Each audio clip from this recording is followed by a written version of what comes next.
आजकल infertility, IVF, test tube baby, इसको लेके इतनी बातें होती हैं, इतने सारे एड्स टीवी पर, न्यूज़पेपर में दिखाई पड़ते हैं कि हर कपल के मन में एक कौतूहल रहता है कि क्या वो तरीका है जिससे हम अपनी फर्टिलिटी टेस्ट कर सकते हैं। क्या ये टेस्ट हमको शादी के पहले ही करा लेने चाहिए? शादी के कितने समय के बाद में फर्टिलिटी टेस्ट किए जाएंगे? ये कौन कौन से टेस्ट होंगे? कितने महंगे होंगे? और अगर इसमें कुछ गड़बड़ आती है तो फिर हमारे लिए क्या होप है, क्या आशा है? इस वीडियो को अंत तक देखिएगा, क्योंकि इस वीडियो में मैं आपके इन सारे क्वेश्चंस का जवाब दूंगी। और हमारे चैनल को सब्सक्राइब करना और बेल आइकन दबाना मत भूलिएगा।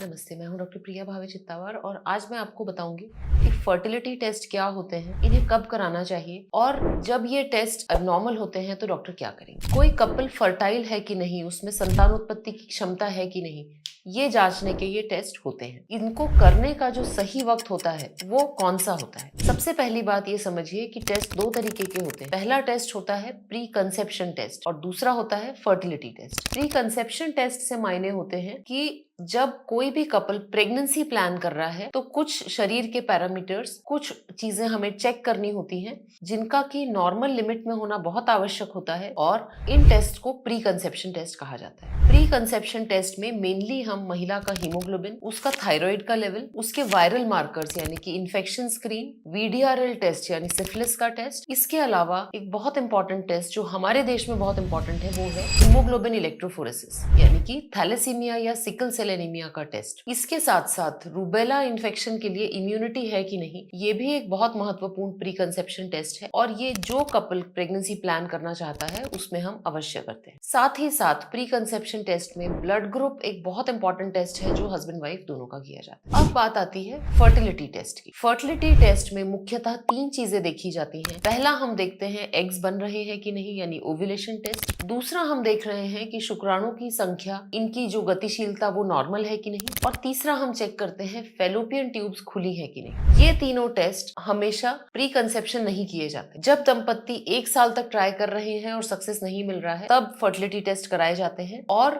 एक दंपत्ति ने मुझसे ये भी प्रश्न पूछा है कमेंट्स में कि क्या शादी से पहले ही फर्टिलिटी टेस्ट हो जाना चाहिए? तो मेरा आंसर है नहीं। शादी के पहले फर्टिलिटी टेस्ट करने का कोई भी रेलेवेंस नहीं है। उसके दो मुख्य कारण है। पहला कारण ये है कि कोई भी फर्टिलिटी टेस्ट ये 100% गारंटी नहीं कर सकता कि इस व्यक्ति को कंसीव होने में दिक्कत नहीं आएगी। कई बार कपल्स के फर्टिलिटी टेस्ट नॉर्मल आते हैं बट वो कंसीव नहीं कर पाते। तो फर्टिलिटी एक ऐसी चीज है जो हमेशा टेस्ट से डायग्नोस नहीं की जाती। यदि हम शादी के पहले ही कर लेते हैं तो इससे बहुत सारी एंजाइटी, अननेसेसरी खर्चा जो है वो कपल को बेयर करना पड़ता है। दूसरी बहुत महत्वपूर्ण बात है, शादी का जो टारगेट होता है वो सिर्फ एक बच्चा पैदा करना नहीं होता। कई बार कुछ मेडिकल इश्यूज के कारण, कुछ कारणों की वजह से लड़का या लड़की इसमें आगे चल के फर्टिलिटी में दिक्कत आने की संभावना होती है। परंतु इस कारण से हम शादी नहीं करें या फर्टिलिटी टेस्ट को आधार बना के किसी लड़की या लड़के को रिजेक्ट किया जाए, ऐसा मेडिकली और सोशली और एथिकली भी बिल्कुल गलत है। शादी के पहले फर्टिलिटी टेस्ट कराने की जो सलाह है, कई इन्फ्लुएंसर्स भी सोशल मीडिया पे देते हैं, वो बिल्कुल गलत है। हमें शादी के पहले अपना हीमोग्लोबिन इलेक्ट्रोफोरेसिस और ब्लड ग्रुप, ये दो टेस्ट अवश्य कराने चाहिए, क्योंकि इसका हमारे आने वाले जनरेशन पे प्रभाव पड़ सकता है। ये भी शादी तोड़ने का कोई कारण नहीं है, केवल आपको अवेयर रहना है कि आपके अंदर ये समस्याएं हैं और इसका टेक्निकली जो है वो सोल्यूशन हो सकता है। यानी कि यदि किसी दंपत्ति को प्रेगनेंसी प्लान करना है तो उसे प्री कंसेप्शन टेस्ट कराने हैं। ट्राई करते करते 1 साल हो गया है और अब कंसीव नहीं कर पा रहे हैं तो उन्हें फर्टिलिटी टेस्ट कराने हैं। फर्टिलिटी टेस्ट यदि आपकी 35 वर्ष से अधिक उम्र है तो आप 6 महीने के बाद ही करा लें। यदि किसी की शादी लेट हुई है, 40 वर्ष के बाद हुई है, तब 2 या 3 महीने बाद ही फर्टिलिटी टेस्टिंग कर ली जाती है। आशा करती हूँ कि ये जो वीडियो है ये आप सबके लिए बहुत उपयोगी सिद्ध होगा। इस विषय में आपकी जो भी जिज्ञासा है वो हमें कमेंट्स में लिख दीजिए। धन्यवाद।